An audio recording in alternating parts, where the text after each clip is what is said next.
नमस्कार, आप देख रहे हैं जन संदेश टाइम्स।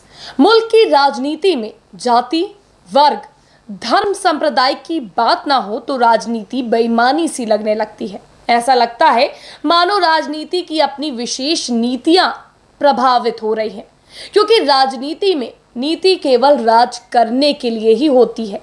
वो नीति कोई भी हो सकती है। फूट डालो राज करो भी एक नीति ही थी, लेकिन ये जाति, धर्म, संप्रदाय जब सेना जैसे महकमों में पहुंचता है तो सवाल उठना शुरू हो जाते हैं। लेकिन क्या ये नया मामला है? इसके पीछे सेना जो सफाई दे रही है वही कारण है या कुछ और? विपक्ष जो सवाल उठा रहा है वो वाजिब है या नहीं, या फिर केवल विरोध के लिए इस मुद्दे को तूल दिया जा रहा है? पहले फौरी तौर पर आपको खबर बता देते हैं। दरअसल सोशल मीडिया अग्निपथ योजना के तहत सेना भर्ती नोटिफिकेशन का एक स्क्रीनशॉट टहल रहा है, जिसमें अभ्यर्थियों से उनका जाति प्रमाण पत्र और धर्म प्रमाण पत्र मांगे जाने का जिक्र है, जो सही है और सेना ने इसे स्वीकारा भी है। विपक्ष सहित भाजपा सांसद ट्विटर पर स्क्रीनशॉट शेयर कर दावा कर रहे हैं कि सेना में किसी भी तरह का कोई आरक्षण नहीं है, पर अग्निपथ की भर्तियों में जाति प्रमाण पत्र मांगा जा रहा है। क्या अब हम जाति देखकर किसी की राष्ट्रभक्ति तय करेंगे कि सेना में किसी भी तरह का कोई आरक्षण नहीं है, पर अग्निपथ की भर्तियों में जाति प्रमाण पत्र मांगा जा रहा है? क्या अब हम जाति देखकर किसी की राष्ट्रभक्ति तय करेंगे? सेना की स्थापित परंपराओं को बदलने से हमारी राष्ट्रीय सुरक्षा पर जो प्रभाव पड़ेगा उसके बारे में सरकार को सोचना चाहिए। संजय सिंह ने अपने ट्विटर हैंडल पर सेना बहाली से जुड़ा एक स्क्रीनशॉट शेयर किया। उन्होंने लिखा, मोदी सरकार का घटिया चेहरा देश के सामने आ चुका है। क्या मोदी जी दलितों, पिछड़ों, आदिवासियों को सेना भर्ती के काबिल नहीं मानते? भारत के इतिहास में पहली बार सेना भर्ती में जाति पूछी जा रही है। मोदी जी, आपको अग्निवीर बनाना है या जाति वीर? बिहार जदयू नेता व संसदीय बोर्ड के राष्ट्रीय अध्यक्ष उपेंद्र कुशवाहा ने भी जाति प्रमाण पत्र मांगे जाने पर सवाल खड़े किए थे। उन्होंने रक्षा मंत्री राजनाथ सिंह से स्पष्टीकरण मांगा। उन्होंने अपने ट्विटर हैंडल पर लिखा, सेना की बहाली में जाति प्रमाण पत्र की क्या जरूरत है जब इसमें आरक्षण का कोई प्रावधान ही नहीं है?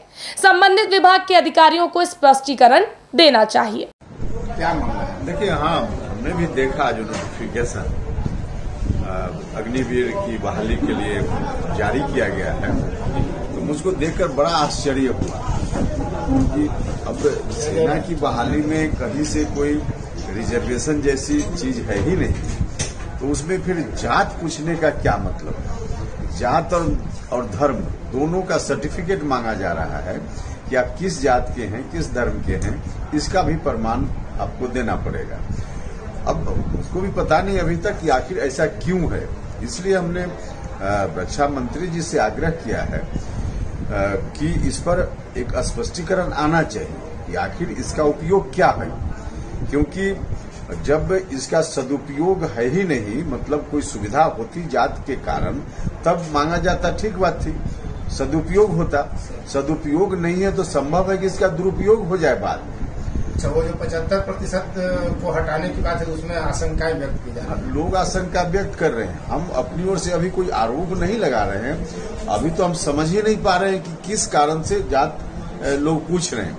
तो एक स्पष्टीकरण यदि आ जाता कि अमुक कारण से जात पूछा जा रहा है तो इस तरह की बात दूर हो जाती। अदरवाइज जो लोग शंका करने वाले तो करेंगे ही, स्वाभाविक रूप से शंका की गुंजाइश बनती है।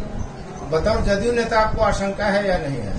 देखिए, हम तो अभी इंतजार कर रहे हैं कि क्या उस पर स्पष्टीकरण अगर आता है तो क्या आता है। कारण अगर साफ साफ आ जाए तो हम लोग भी कन्विंस्ड हो सकते हैं कि किस कारण से जात पूछा जा रहा है। वरना नहीं, अगर स्पष्टीकरण आएगा तो तमाम तरह की आशंकाएं जहां से भी उठेंगी, उनका कोई जवाब नहीं मिलेगा, तो स्वाभाविक है आशंका तो लोग करेंगे।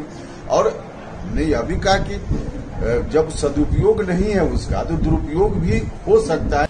जब सवालों की फेरिस्त बढ़ी, सोशल मीडिया पर मुद्दा घूमा, तो सेना को सफाई देनी पड़ी और सेना ने एक बयान जारी कर कहा कि पहले भी सेना भर्तियों में जाति और धर्म प्रमाण पत्र मांगे जाते थे, इसके पीछे तर्क भी दिया कि जाति और धर्म प्रमाण पत्र इसलिए मांगा जाता है कि प्रशिक्षण और तैनाती के दौरान अगर कोई जवान शहीद होता है तो अंतिम संस्कार उसकी धार्मिक परंपराओं के अनुरूप हो सके, इसलिए धर्म प्रमाण पत्र मांगा जाता है।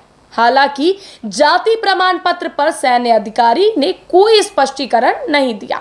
इस पर स्पष्टीकरण दिया रक्षा मंत्री राजनाथ सिंह ने और कहा कि जाति प्रमाण पत्र की मांग कोई नई या नया प्रावधान नहीं है और ये पहले से मांगा जाता रहा है। यही सच भी है, लेकिन यहाँ बदलाव क्यों नहीं? जब सुधार का कदम बताकर जब 15 साल की नौकरी 4 साल में सिमट सकती है तो जाति प्रमाण पत्र की मांग को भी निरस्त किया जा सकता है। इसका भी एक वाजिब कारण है। पहले सेना के पास अपने सैनिक की पूरी जानकारी होनी चाहिए।